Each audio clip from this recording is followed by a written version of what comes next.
Oh, g'day. We're back with another episode of the 7 Minute Business Club. Brian Briscoe. G'day, mate. How are you, mate? We're wearing black today. We're matching. It's We're okay. Not matching. to match our mood or anything like that.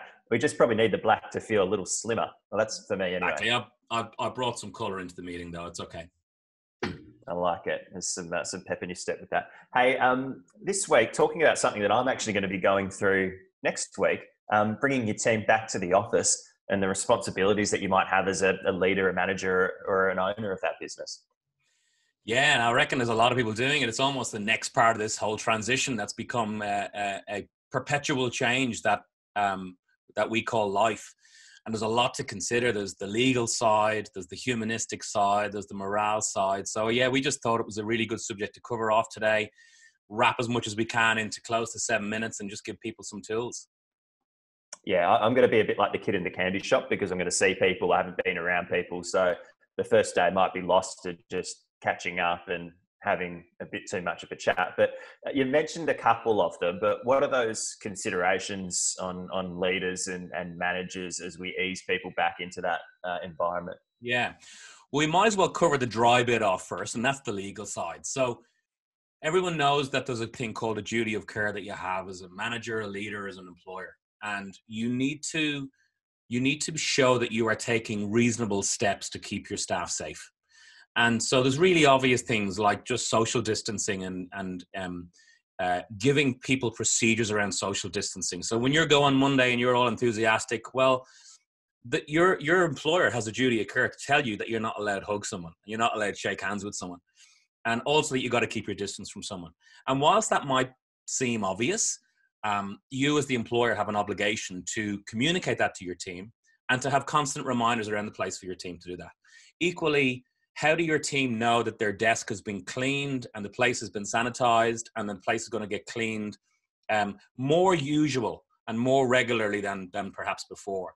So I would suggest that a really good thing to do is to lean on the government guidelines. So, for example, in WA, there's parts of the West Australian government website that have back to work plans and back to work procedures. And I would lean on that. And I would also lean on the advice. So New South Wales, Victoria, Queensland, South Australia, WA, we all have different ways.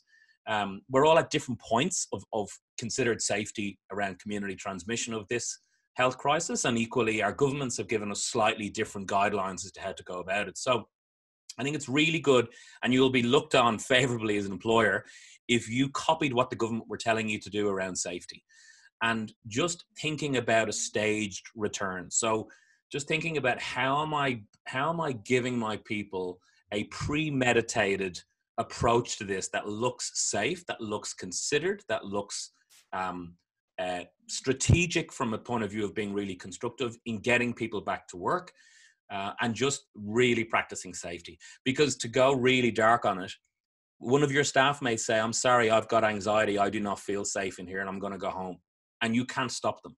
And you can't tell them, well, you're wrong, it is safe, if you weren't seen to be taking those reasonable steps. So I think that's the dry part, but it's probably the most important really from a risk point of view.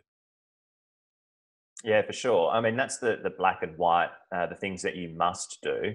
But there's things that you can do over the top of that, a little bit like the coloured water bottle against our black clothing today. But what are those initiatives that you can put in place, thinking about things a little bit more beyond that to make sure people are comfortable and that things settle in smoother than maybe they otherwise would?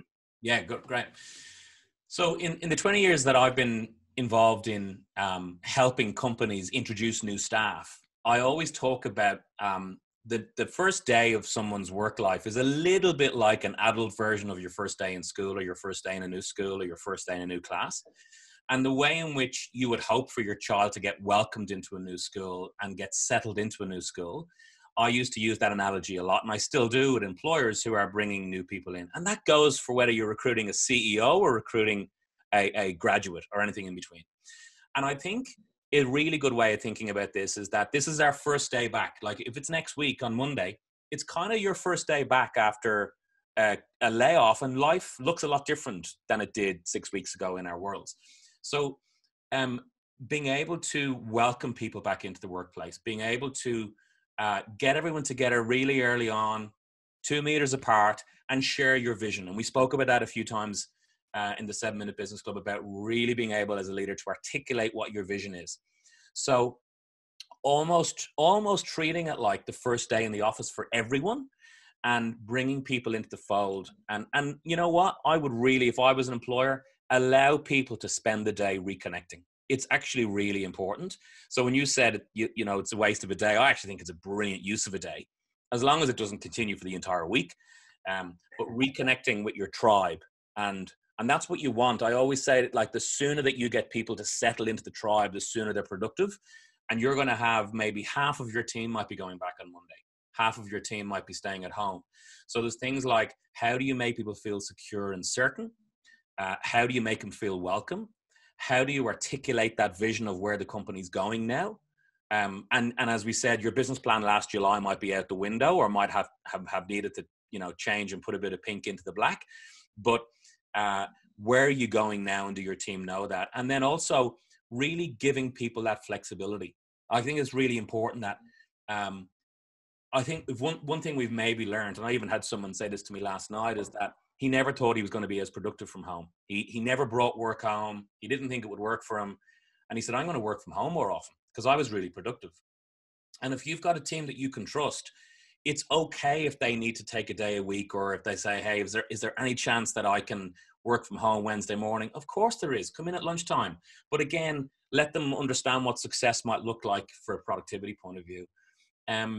And then some of the things that you want to think about is, how do you make the people feel welcome who are still at home? So if you've got half of your workforce coming in, and then half of the people are getting to catch up with each other, how do you not make the people at home feel ostracized? So giving some thought to how you might be able to create some meetings during the day. Hey, let's dial Jamie and Brian in. Let's see how they're going. Make them feel part of the gang and part of the tribe, so that you don't end up with an us and them. And then the people that come back in the second week or the third week feel that they've kind of got catch up to do. So there's all, and I think you probably heard me use this a lot through this talk, making people feel welcome and making people feel part of the tribe. If they're the only two things that you concentrate on next week, you're doing a good job. Yeah, very much so. Learned over the last couple of weeks or months really about how adaptable we are to change, but we can quite quickly just snap back into old habits. Is it an opportune time to maybe look at the things that have worked over the last couple of months and maybe try to bring them back into our original environment at the office? Oh, absolutely. Absolutely. I think I had a conversation with Arna Rubinstein this week, which we spoke about that, about, you know, really want to make sure we don't fall into our old habits if some of the old habits weren't optimal. And so I'll give a good example. I had a meeting last night where I had maybe 17 or 18 people were in their own home or in their own office on one webcam. And then I had one group that had 6 people in a boardroom. And it was really interesting to watch the different dynamic of people being in the same room together, all talking to one camera, versus people being in their own home or their own space like you and I are now. And the quality of listening in meetings, I think, is actually shot up. I actually think that people's ability to listen when we're like this is probably higher than our ability to listen when we're all kind of in the boardroom and everyone's communicating in non-verbals with each other, and there's loads of kind of side eye conversations. You know, when you're in a boardroom meeting and you're looking at your colleague like that, and, you know, you're having a conversation without talking, right? So I think one of the things that we could really probably learn, even though we're a little bit fatigued of constant Zoom meetings, like I had 7 or 8 of them yesterday, and my eyes were sore at the end of the day. But we can learn that active listening and that ability to listen. That's definitely one thing. And I think maybe taking some of the habits that we formed about having virtual meetings into physical meetings, and also potentially still keeping a meeting a week being like this. You know, like, everyone go home, be with your families, but let's catch up at 5:30 for a 20-minute just to recap on what we did today and see how it works, and just experiment, right? Because there's no wrong answer, and we're all the whole world has taken a skydive and we're building the parachute on the way down. So it's okay to experiment, and it's okay to get it wrong, but at least you're seen to be a leader that's actually trying new things. I think hot desks could become a lot more popular. I think we've all realized that we don't need to have our own kind of 4 square meters. Now, I say all that with due consideration to the cleanliness of your workspace, and, you know, you're sitting in something But if you're sitting in a desk that got cleaned the night before, does it matter if it was your own desk or someone else's? And, do we really need the big square meterage of rental area that we once took? I say that as, commercial property owners might beg to differ, but I wonder, do we really need that big concrete jungle that we had before? Or could we work with less space? And I also think, and I mentioned earlier, just that maybe, hopefully, you have had a team where you can really look at what people have performed really well at home, what people have actually become more productive at home. And do I need to have any kind of subconscious reluctance to let those people work from home in future?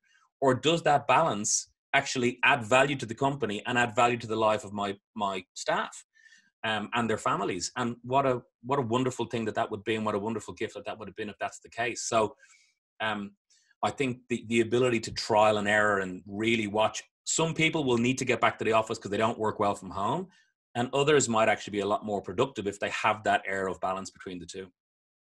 Yeah, a nice opportunity, I think, to make sure that the door's open, the ears are listening, and to maybe do a bit of a review of what worked on a personal level. If you're going back to work over the next week or so into the office, I hope you enjoy it. Good to see all your mates. I'm looking forward to it. It's going to be good fun.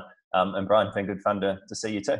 Yeah, likewise, as always. Enjoy next week. We're doing a little bit of a staggered approach ourselves, but enjoy next week. Have a great time. Don't get too distracted. Get some work done, Jamie. Promise I will. Thanks, Matt. Thank you as always.